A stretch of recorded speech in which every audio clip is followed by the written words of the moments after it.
And explain, Bill, why the interest rates are going down. What actually triggers an interest rate falling? Well, it's really interesting right now because what was happening is there's two components to it. One is the short-term interest rates. Okay. And the short-term interest rates is what the Federal Reserve is using to try to calm inflation. Right. So, when you hear on the news, the feds are talking about raising the discount rate another 0.5% or 1%.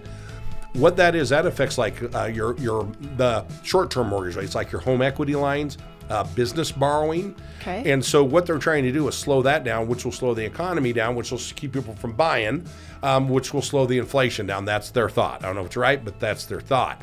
Now, that one is the short-term rates, and we're still seeing that go up, and we could likely see that go up another 0.5% next week. That's, I think, when they roll that out. The 30-year rates are tied to the 10-year note. And what's going on with the 10-year note right now, the 10-year note is typically bought by larger investors, and it's for safety. Right. And so, it's basically a 10-year deal where they promise to pay you a certain percentage. Mm-hmm. For a while, everything was so good across the world, and our currency and everything was so good that we didn't have to offer much rate on that 10-year note because companies, or especially countries across the world, were not doing very well, so they didn't care if they didn't get a lot. Right. As long as they're, the United States, we may be crap, but we're probably still the best crap in the world. Just tell it like it is, okay? So they were willing to take less. Well, what's going on right now? Our dollar is growing really strong. Our economy, even though we're with high inflation, is still doing well. Our government right now is actually for a bit there.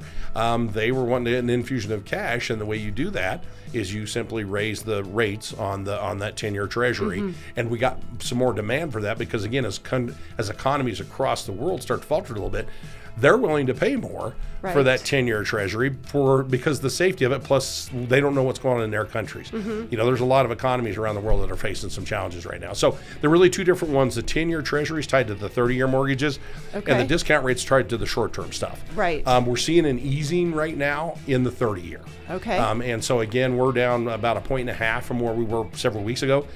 I think you're still going to see an increase in the short-term rates for a while, which will affect like people's home equity loans. They're less likely to go borrow money. Right. Businesses are less likely to go borrow money, slowing down the economy. Yeah.